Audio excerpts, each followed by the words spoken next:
ఈ యొక్క సమయంలో మరి దేవుడు మనలందరినీ కూడా ఆయన గొప్ప కృపలో ఉంచి ఈ ప్రశస్తమైనటువంటి సమయానికి దేవుడు మనలను తీసుకొని వచ్చిన విధానాన్ని బట్టి ప్రభువుని మనము స్తుతించవలసిన వారమై ఉంటూ ఉన్నాం. మరి యెషయా గ్రంథము 53వ అధ్యాయము, యెషయా గ్రంథము 53వ అధ్యాయము మన దేవుడు మనకు నేర్పిస్తూ ఉంటుండగా, ఆ మాటల ద్వారా మనము హెచ్చరింపబడతా ఉంటుండగా, మన ప్రియ ప్రభువు మన కోసము ఈ లోకంలోనికి వచ్చినటువంటి విధానము, ఆయన చేయబడినటువంటి విధానం అన్నిటినీ మనము చూస్తూ ఉంటుండగా, మనమందరము కూడా దేవుని అందు భయభక్తులు కలిగి ఆ మాటల యందు లక్ష్యం ఉంచాలని కోరుతా ఉన్నాం. ఈ సమయంలో యెషయా గ్రంథము 53వ అధ్యాయము 4 నుంచి 6 వచన భాగాలు చదువుకుందాం. యెషయా గ్రంథము 53వ అధ్యాయము 4 నుంచి 6 వచన భాగాలు. నిశ్చయముగా అతడు మన రోగములను భరించెను, మన వ్యసనములను వహించెను. అయినను మొత్తబడిన వానిగాను, దేవుని వలన బాధింపబడిన వానిగాను, శ్రమనొందిన వానిగాను మనమతని ఎంచితిమి. మన అతిక్రమ క్రియలను బట్టి అతడు గాయపరచబడెను, మన దోషములను బట్టి నలుగుగొట్టబడెను.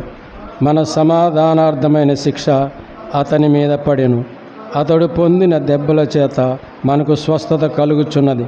మనమందరము గొర్రెల వలె త్రోవ తప్పిపోతిమి, మనలో ప్రతివాడును తనకిష్టమైన త్రోవకు తొలగెను.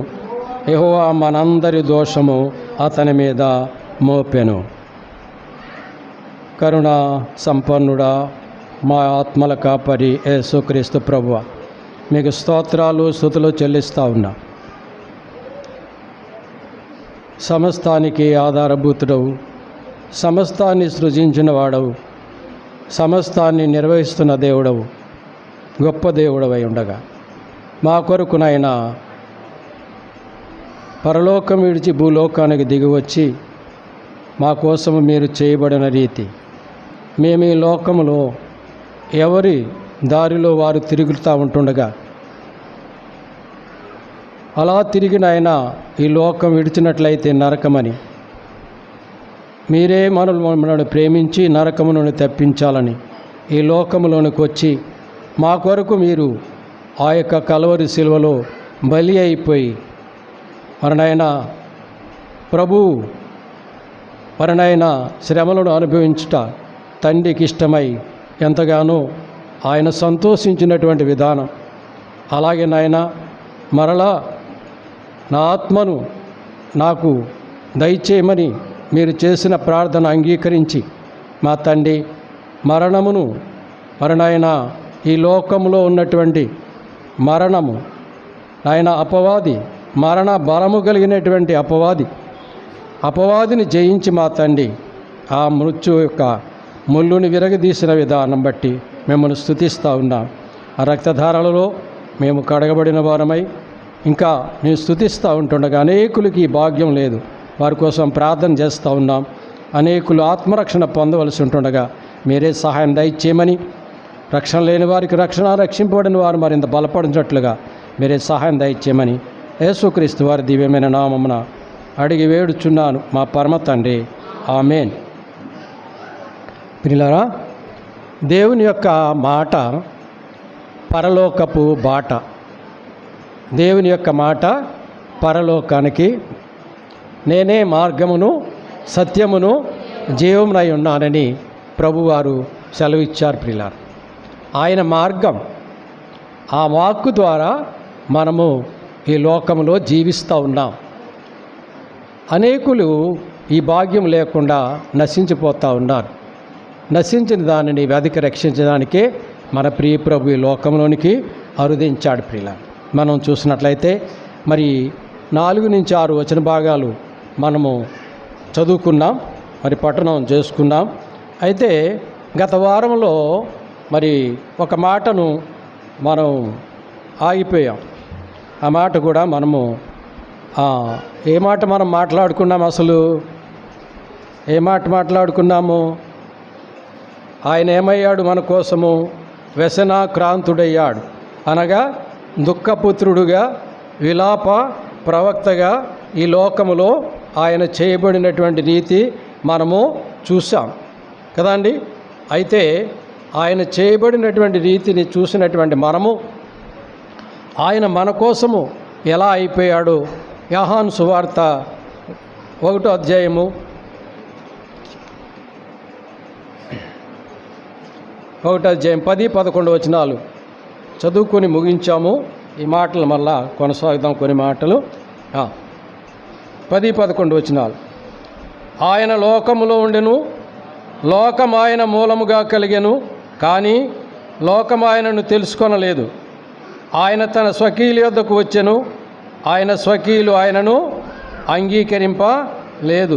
ఆయన లోకములో ఉన్నాడు, లోకం ఆయన మూలంగా కలిగింది, సమస్తాన్ని సృజించాడు, కానీ ఆయననెవరూ కూడా తెలుసుకోలేదు. కాబట్టి ఆయన స్వకీయులు ఆయనను అంగీకరింపలేదు, తృణీకరించారు.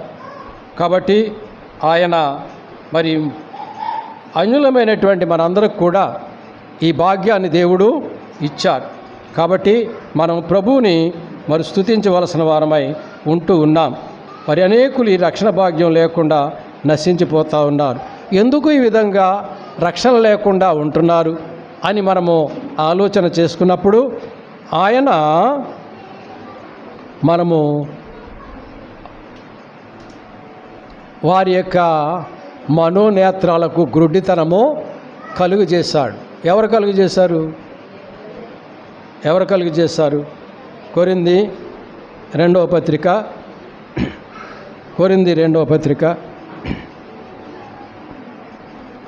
4వ అధ్యాయము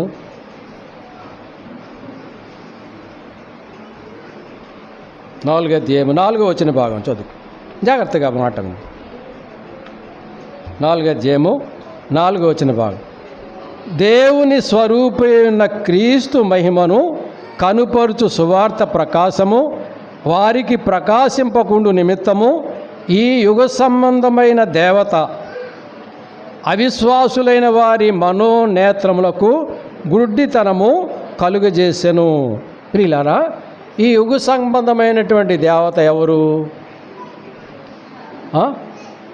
ఆకాశము నుండి కిందకు పడినటువంటి లూసిఫర్, ఆమె సాతాను, అపవాది, ఈ లోకాన్ని ఏలుతున్నటువంటి వాడు, ఈ లోకానికి అధికారి సాతానుడు, అపవాది. ఆయన ఏం చేస్తూ ఉన్నాడు? ఇప్పుడు చాలామంది మందిరానికి వచ్చారు. ఎంతమంది వెళ్ళిపోయారు? చాలామంది వెళ్ళిపోయారు. ఎందుకు వెళ్ళిపోయారు? నాకు తెలియదు, మీకు తెలియదు. వారి మనసులు ఇంకా దేవుని యొక్క వైపు తిరగలేదు. ఇక్కడ ఈ యొక్క వాక్యము మనం చూసినట్లయితే ఈ యుగ సంబంధమైనటువంటి దేవత ఏం చేసింది? వారి యొక్క మనోనేత్రములకు గుడ్డితనం. ఈ అపవాది ఈ లోకంలో ఎవరిని మింగుదునా అని తిరుగుతూ ఉన్నది. దేవుని యొక్క వాక్యము ప్రకటింపబడతా ఉంటుండగా ఆ బాటలోకి వెళ్ళొద్దని యవనస్తులను ముఖ్యముగా ఏం చేస్తూ ఉంది? వాడు పట్టుకుంటా ఉన్నాడు. ఆనందం, ఎంతో సంతోషించవలసిన సమయాలు ఇప్పుడు మీరు క్రీస్తులోకి వెళ్తే మంచిది కాదన్నట్టుగా వారిని వెనక్కి తీసుకొని వెళ్ళిపోతుంది ఈ యుగ సంబంధమైన ఈ అపవాది చేసే పనులు. ఆ అవిశ్వాసులైన వారి మనోనేత్రములకు గురుడితనం. సరే, ఈ మాటలు మనం జాగ్రత్తగా ఆలోచన చేసుకోవాలి. విశ్వాసులైన వారు వెలుగు సంబంధులు, చీకటిలో నుండి అంధకారములో నుండి వెలుగులోనికి పిలిచిన వాని గుణాతిశయములను ఇప్పుడు ఈ మాటలు వినపడతా ఉన్నాయి. ఆయన గుణాతిశయములను ప్రచురిస్తూ ఉన్నాం. ఈ ప్రచురించే సమయంలో ఈ మాటలు వినకుండా ఈ లోకాధికారి అయిన సాతానుడు వారి అవిశ్వాసులైన వారి మనోనేత్రాలకి గ్రుడ్డితనము కలిగజేస్తూ ఉంది. ఇదెవరూ కూడా తెలుసుకోలేకుండా ఈ లోకంలో తిరిగిలాడుతూ ఉన్నారు. ప్రియులారా, ఇది ఒక మాట మీకు తెలియజేస్తా. ఇంకా మనం చూసినట్లయితే 5వ వచన భాగం చదువుకుందాం. చూడండి. అంధకారములో నుండి వెలుగు ప్రకాశించునుగాక అని పలికిన దేవుడే తన మహిమను గూర్చి జ్ఞానము యేసుక్రీస్తునందు వెల్లడవుటకు మా హృదయములలో ప్రకాశించెను. ప్రియులారా, ఇక్కడ మనము చూసినట్లయితే అంధకారములో నుండి వెలుగు కలుగుగాక అని పలికిన దేవుడెవరు? ఆదికాండ గ్రంథము 1వ అధ్యాయము మొట్టమొదటి వచ్చిన భాగం మనం చదువుకుందాం. ఆది యందు దేవుడు భూమి ఆకాశములను సృజించెను. రెండవది, భూమి నిరాకారముగాను శూన్యముగాను ఉండెను. చీకటి అగాధ జలములపైన కమ్మి ఉండెను.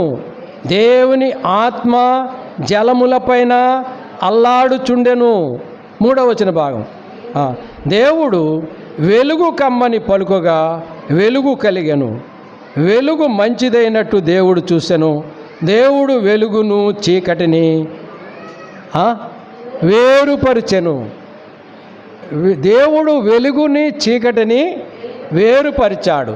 ఇక్కడ మనం చూసినట్లయితే ఆ అగాధము మీద, ఆ చీకటి అగాధము జలముల మీద ఏం చేస్తూ ఉంది?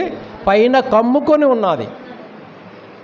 ఆయన సృష్టి ఆరంభంలో ఆయన చేస్తున్నటువంటి పని ఇక్కడ కనబడతా ఉంది. ప్రియులారా, అగాధం ఉంది, అంధకారం.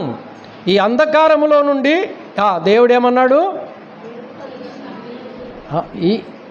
ఈ వచనమైనా మనం పట్టుకుని వెళ్దాం. దేవుడు ఏం పలికాడు?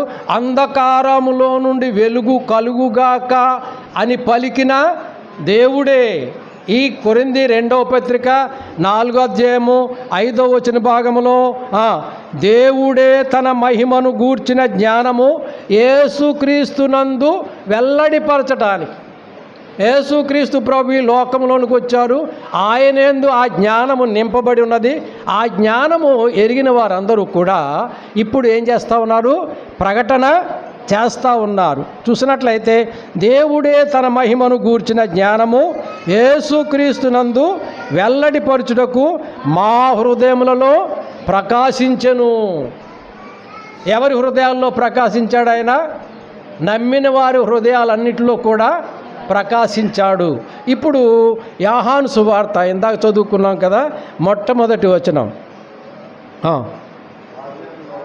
ఆది యందు వాక్యముండెను, వాక్యము దేవుని యొద్ద ఉండెను, వాక్యము దేవుడై ఉండెను.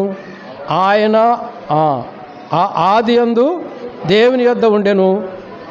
సమస్తము ఆయన మూలముగా కలిగెను. కలిగి ఉన్నదేది ఆయన లేకుండా కలుగలేదు. ఆయనలో జీవముండెను. ఆ జీవము మనుషులకు వెలుగై ఉండెను.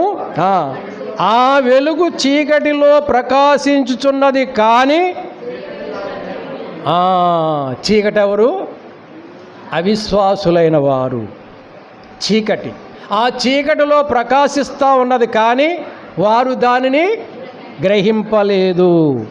అంధకారములో ఆయన సృష్టిని సమస్తాన్ని కలుగు చేసిన అద్వితీయ దేవుడు అంధకారములో వెలుగు కలుగుగాక అని పలికినటువంటి దేవుడు చీకటి అగాధ జలం మీద అల్లాడుతూ ఉన్నప్పుడు ఆయన వేరుపరిచిన దేవుడు. ఏం వేరుపరిచాడు ఆయన? 4వ వచన భాగము 1వ అధ్యాయము ఆదికాండ గ్రంథం 1వ అధ్యాయము 4వ వచన భాగం, వెలుగు మంచిదైనట్టు దేవుడు చూసెను. దేవుడు వెలుగును చీకటిని దేవుడు వెలుగునకు పగలనియు రాత్రికి చీకటికి రాత్రనియు పేర్లు పెట్టెను. చూసారా? ఇప్పుడు ఆ వెలుగు, ఆ ప్రకాశము క్రీస్తు ప్రభువే. ఆ ప్రకాశము మనము ఇప్పుడు చూస్తూ ఉన్నాం. ప్రియులారా, ఈ మాటలు ఈ బోధకుడి మాటలు కాదు, ఆయన మాటలు, లేఖన మాటలు, మన సొంత మాటలు కాదు. మన వల్ల ఏమీ ప్రయోజనం లేదు. నిష్ప్రయోజకులైన వారము, నిష్ప్రయోజకులము. నా వల్ల ఏ ప్రయోజనము ఉండదు. నిష్ప్రయోజకుడిని. దేవుని యొక్క మాట ఆయన వాడుకుంటూ ఉన్నాడు. ఆ మాటే ప్రయోజనకరం. ఆ మాట మనము విన్నట్లయితే మనం ఏం చేస్తాం? బ్రతుకుతాము. దేవుని మాట పరలోకపు బాట. కాబట్టి ఇక్కడ ఇప్పుడు కొరింథీ రెండో పత్రిక 4వ అధ్యాయము కొన్ని మాటలు చూసి మనము ముందుకెళ్దాం. 5వ వచనం భాగం మరలా చదువుకుందాం. చూడండి. అంధకారములో నుండి వెలుగు ప్రకాశించుగా కాని పలికిన దేవుడే తన మహిమను గూర్చిన జ్ఞానము యేసుక్రీస్తునందు వెల్లడిపరచుటకు మా హృదయములలో ప్రకాశించెను. ఆయన మన హృదయాల్లో ఈ ప్రకాశాన్ని మనం చూపించాలి తప్ప ఈ లోకములో ఉన్నటువంటి విధానాలు వాటికి మనకేమి లేదు, సంబంధము లేదు. అంటే సంబంధం లేదంటే నువ్వు ఎక్కడున్నావయ్యా అని అడుగుతారు. లోకంలోనే ఉన్నాం, లోకము వారితోనే జీవిస్తూ ఉన్నాం. మనం ఎలా ఉండాలి? ప్రత్యేకముగా ఉండాలి.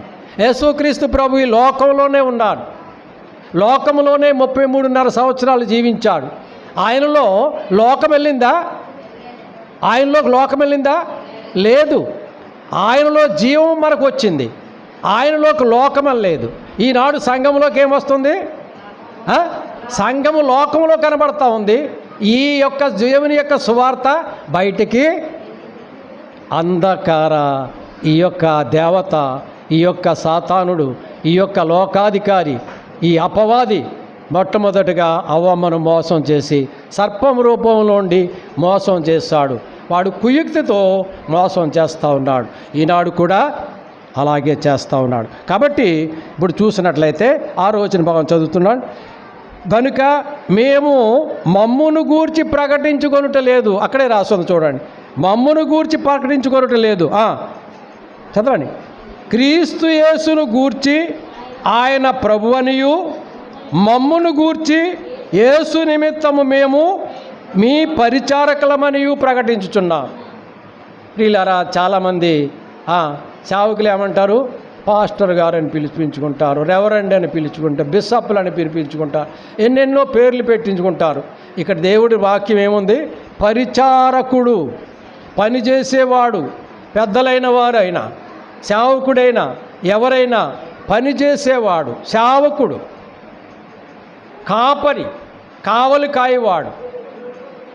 సరే, నిష్ప్రయోజకం. సేవకులు అంటే ఏదో ఘనంగా పాస్టర్ గారు అని వందనాలు చేస్తూ ఉంటారు, కానీ నిష్ప్రయోజకులం అందరము కూడా అంతే, ఏదో గొప్పవారం కాదు. కాబట్టి ఇక్కడ చూసినట్లయితే యేసుక్రీస్తును గూర్చి ఆయన ప్రభువు, ఆ ప్రభు అని మనం ఒప్పుకోవాలి.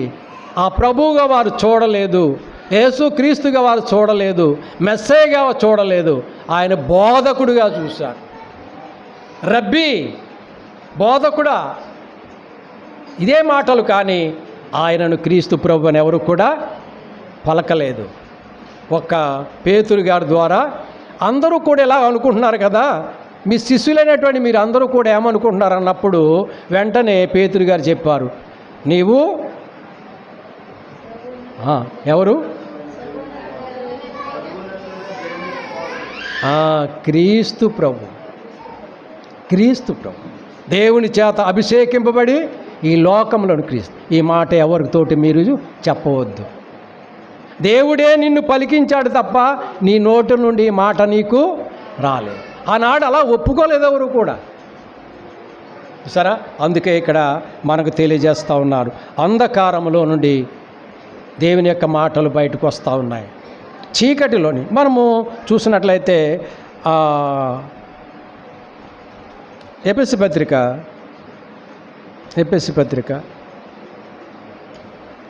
4వ అధ్యాయము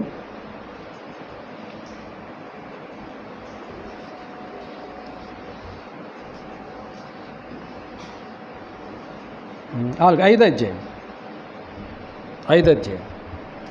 8వ వచన భాగం చూడండి.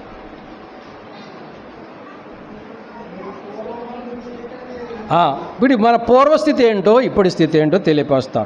మీరు పూర్వమందు చీకటే ఉంటిరి, ఇప్పుడైతే ప్రభువునందు వెలుగై ఉన్నారు.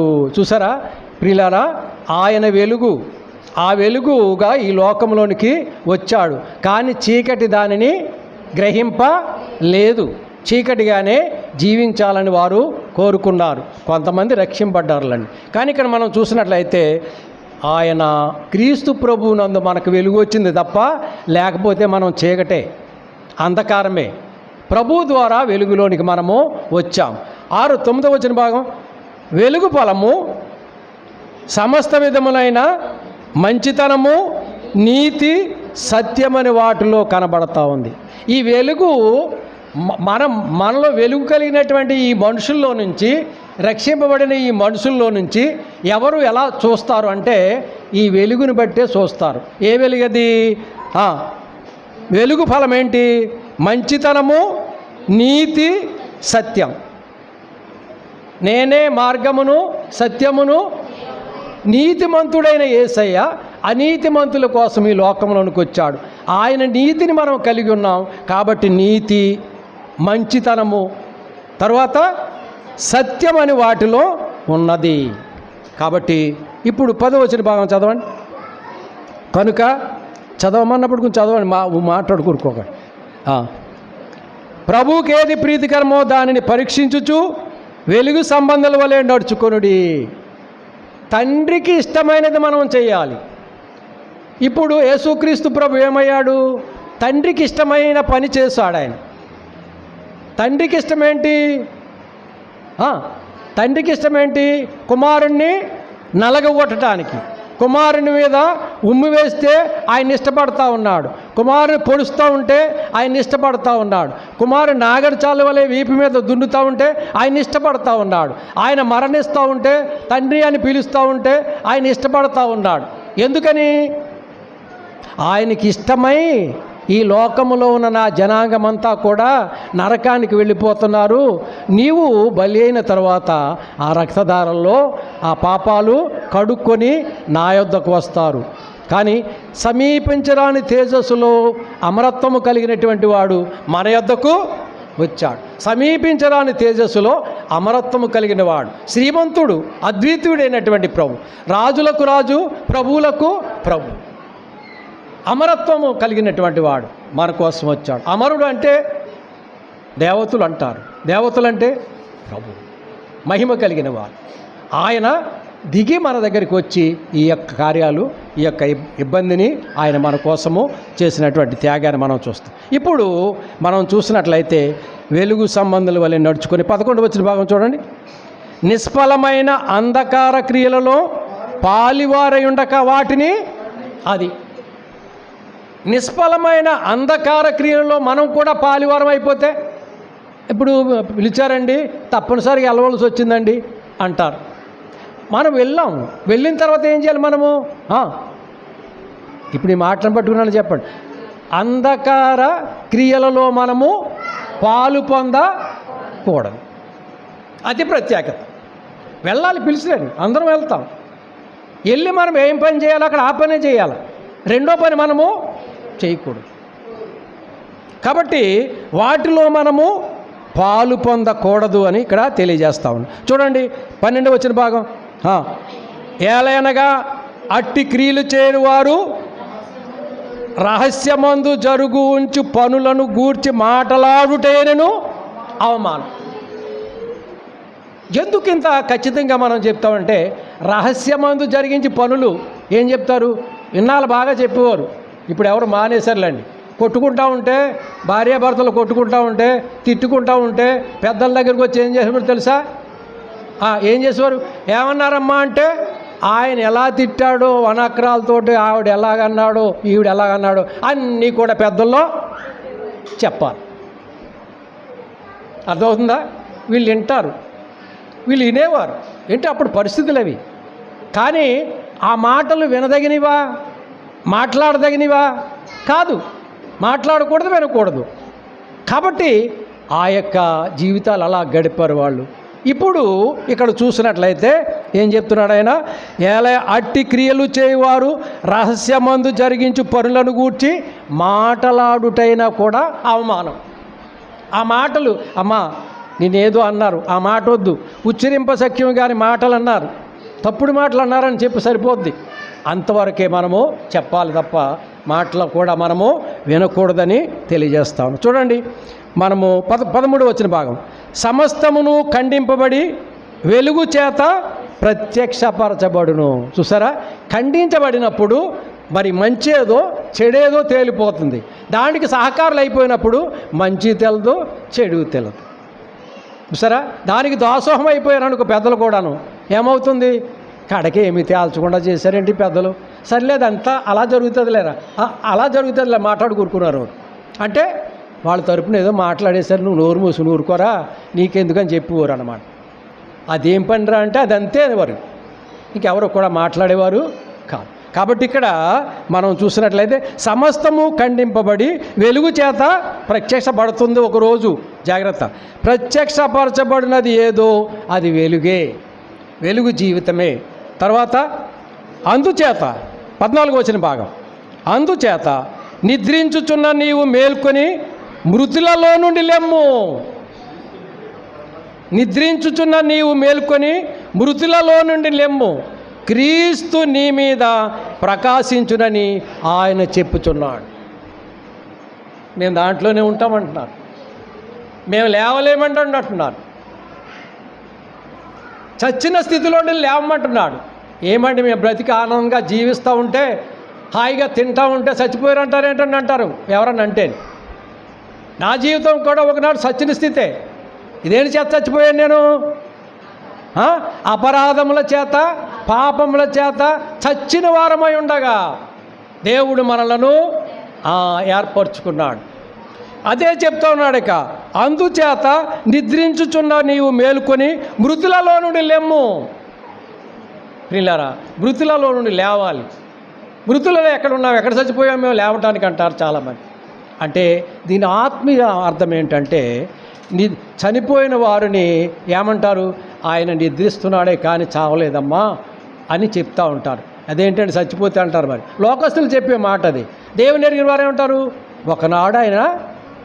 ఒకనాడైనా లేస్తాడు. ఇప్పుడైతే ఈ లోక మరణం అందరికీ సమానమే, అందరూ పుట్టిన వారు అందరూ కూడా చనిపోవలసిందే. కానీ ఇప్పుడు మనం చెప్పుకునేదంతా, క్రీస్తు తెలియపరిచేదంతా దేనికోసమంటే రెండవ మరణము నుండి తప్పించుకోవటానికి. ఈ ఆత్మను రక్షించుకుంటే రెండవ మరణం నుండి తప్పింపబడతాం, లేకపోతే నరకం. అంతే. ముందుగా మనము నరకము గురించి, పాతాళం గురించి, అగాధం గురించి, అన్నిటిని గురించి తెలుసుకున్నాం. అవి ఉన్నవి కాబట్టే యేసుక్రీస్తు ప్రభు ఈ లోకంలోనికి మనకు వచ్చి దానిలో పడకుండా కాపాడుతానికి ఈ లోకంలోనికి వచ్చాడు. కాబట్టి దినములు చెడ్డవి కనుక మీరు సమయమును పోనీయక అజ్ఞానుల వలె కాక జ్ఞానుల వలె నడుచుకున్నట్లు జాగ్రత్తగా ఉండండి. ఎవరి మట్టుకు వాళ్ళే జాగ్రత్త. నా మట్టుకు నేనే జాగ్రత్తగా ఉండాలి. ఎలా నడుచుకోవాలి? జ్ఞానంతో నడుచుకోవాలి. అజ్ఞానుల వలె ఉండకూడదు. దినాలేంటి? చెడ్డవి దినాలు. మనం చూస్తున్నాం కదా ఏం జరుగుతుందో. మంచి ఏమైనా కనపడుతుందా మీకు? మీరు ఆలోచన చేసుకోండి. నాకు కనపడేది నాకు కనపడుతుంది, నేను మంచి అనుకుంటే ఇలా అంటాం ఏంటి అనొచ్చు. కాబట్టి మనం చూసినట్లయితే జాగ్రత్తగా ఉండాలని ఇక్కడ మనం తెలియజేస్తూ ఉన్నాం. ఇంకా మనం చూసినట్లయితే మరి సమయం అయితే ఈ మాటతో మనం ఇంకా మరి ముగించుకుందాం. సమయం అవుతా ఉంది, చదువుకుని ముగించుకుందాం. చూడండి, చదవండి కిందకి. 16వ వచనం 15 చదవండి. దినములు చెడ్డవి కనుక మీరు సమయమును పోనీయక సద్వినియోగము చేసుకొనుకు అజ్ఞానుల వలె కాక జ్ఞానుల వలె నడుచుకున్నట్లు జాగ్రత్తగా చూచుకొనుడి. ఇందు నిమిత్తం మీరు అవివేకులు కాక ప్రభు యొక్క చిత్తమేదో గ్రహించాలి. అందుకే మనము ప్రార్థన చేసుకుంటాం. ఆయన చిత్తాన్ని గ్రహించి ఆయన చిత్త ప్రకారము నడుచుకోవాలి. 18వ వచన భాగం, మరియు మద్యముతో మత్తులై ఉండకుడి, దానిలో దుర్వ్యాపారము కలదు. చూసారా, మద్యముతో మత్తులై ఉంటారు, ఆనందంగా ఉంటుంది. అది దేవుని వాక్యంలో కూడా వ్రాయబడి ఉంది. ఎక్కడ వాడు ఎలా ఉంటాడంటే తాగినటువంటి కొంతమంది, అందరూ కాదండి, కొంతమంది చెప్తూ ఉంటారు, అలాగంటారు, అలా చేస్తారు, వాళ్ళు ఏమీ లేదని చెప్తారు. కొంతమంది అంటారు, నాకేమైపోయిందో నాకు తెలియదు అంటారు. కొంతమందికి ఇలా ఉంటుంది, కొంతమందికి అలా ఉంటుంది. ఎలా ఉంటుందంటే నడి సముద్రంలో ఓడ మీద ఆ కొయ్య పైన పడుకున్నట్టుగా ఉంటుందంట. సరే, అది వాడికి తెలియదు. కాబట్టి మనము ఇటువంటివి ఉంటాయి. కాబట్టి దానిలో ఏ వ్యాపారం ఉంది? దుర్వ్యాపారం ఉంది. కానీ మత్తులై ఉండొద్దని చెప్తా ఉన్నాడు. తర్వాత 19, ఒకరినొకడు అయితే ఆత్మపూర్ణులై ఉండాలి. ఒకరినొకడు కీర్తనలతోనూ సంగీతములతోనూ ఆత్మ సంబంధమైన పాటలతోనూ హెచ్చరించుచు మీ హృదయములలో ప్రభువును గూర్చి పాడుచు కీర్తించుచు మన ప్రభు అయిన యేసుక్రీస్తు పేరట సమస్తమును గూర్చి తండ్రి అయిన దేవునికి ఎల్లప్పుడూ కృతజ్ఞతాస్తుతులు చెల్లించుచు క్రీస్తునందలి భయముతో ఒకరినొకడు లోబడి ఉండుడి. ప్రియులారా, మనము చూసినట్లయితే ఈ లోకం ఎంత భయంకర స్థితిలో ఉంటుందో తెలుసా? ప్రియులారా, మనము అనంత్ గారి యొక్క మరిది గారి గురించి చెప్పుకొచ్చారు. వారి యొక్క తమ్ముడు గారి పరిస్థితి 2 కిడ్నీలు ఫెయిల్ అయిపోయాయి. ఎందుకు? దానికోసమే, దుర్వ్యాపారమే. ఇక్కడ అన్నగారు బెడ్ మీద ఉన్నారు, వదిన గారి బెడ్ మీద ఉంది, అక్కడ ఆయన బెడ్ మీద ఉన్నాడు. ఇక్కడ చూసి అన్నగారు నా తమ్ముడు ఏమైపోయాడు అని ఇక్కడ ఆలోచన. ఈయన షుగర్ పెరిగిపోతుంది, పుళ్ళు తగ్గట్లేదు. ఎంతగా మనం ఆలోచన చేసుకున్నప్పటికీ దుర్వ్యాపారం ఉంది దీంట్లో, మనకు తెలియట్లేదు. ఆ పుచ్చుకున్నంతసేపు హాయిగా ఉంటుంది. కొంతమంది చూడండి, నొప్పులు ఇండస్ట్రీ చేయించుకుంటారు, అమ్మయ్య బాగా ఉందంటారు, దాని పవర్ తగ్గిపోనివ్వండి. త్రాగుడు జీవితం కూడా అంతే. ఇదంతా అయిపోయిన తర్వాత అది పుచ్చుకుంటేనే బాగుందని పుచ్చుకుంటారు, మళ్ళీ మొదలు పెడుతుంది. అది లోపల మనల్ని ఏం చేస్తుంది ఎవరికి కూడా? దుర్వ్యాపారం. అది ఎప్పుడు బయటపడుతుందో ఎవరికి కూడా. కాబట్టి జాగ్రత్త పడాలి. ఆ తర్వాత మనం ఏం చేయాలి? ఎందుకంటే మీటింగ్కి రావయా, మంచి మాటలు ఎందుకు అంటే వచ్చినప్పుడు కీర్తన పాడుతుంటారు. ఆ పాటలు గుర్తుపెట్టుకుంటూ తెలుస్తుంది. మంచి మాటలు ఉన్నాయి దాంట్లో, మంచి మాటలు. ఆ మాటలు మనం పట్టుకోవాలి. కాబట్టి 21 వచ్చిన భాగం చదివండి. క్రీస్తునందలి భయముతో ఒకనొకడు, క్రీస్తునందలి భయంతో, పాస్టర్ గారి భయం కాదు, ఈ ఊళ్ళో పెద్దల భయం కాదు, ఎవరి భయం కాదు, క్రీస్తునందలి భయంతో, దేవుని యందు భయంతో ఒకని ఒక్కడు ఎవరే ఉండాలా? లోబడి ఉండాలి. లోబడి ఉండాలి. నేను ఇంత కదా అని పైకి ఎగిరినోడు కింద పడుతున్నారు చూస్తున్నాం. అందుకే మనకు ఆడు ఎందుకు ఎగిరాడో మనకు చూపిస్తూ ఉన్నాడు. మనం ఏం చేస్తున్నాము? ఆడు ఎగిరాడు కాబట్టి పడ్డాడు, మనం కూడా ఎగురుతున్నామన్న సంగతి తెలియదు. కాబట్టి ఒకడినొకడు లోబడి మన జీవితాలు జీవించాలని దేవుని వాక్యం మనకు తెలియపరుస్తూ ఉంది. ప్రియులారా, మనం చూసినట్లయితే అంధకారమైనటువంటి ఈ యొక్క లోకాధికారి అయినటువంటి సాతానుడు మరి అవిశ్వాసులకు వారి యొక్క మనోనేత్రానికి గుడ్డితనం కలుగజేస్తూ ఉంది.